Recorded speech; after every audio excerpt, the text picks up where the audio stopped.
In this age, a lot of us experience digestive upset from chronic stress, environmental pollution, and digestive systems that have been compromised over time by poor diet.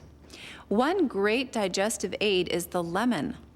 Lemons are anti-inflammatory, antiseptic, antitoxin, and they stimulate digestive enzymes. Lemons are an anionic food. This means that they have more negative ions than positive ions. Our digestive fluids like saliva and stomach acid are anionic as well. This makes lemon juice a great support to our digestive processes. I like to squeeze lemon on as many salads, entrees, and in as many beverages as I can. I'm Ann Schechter, and this is the Wellness Minute.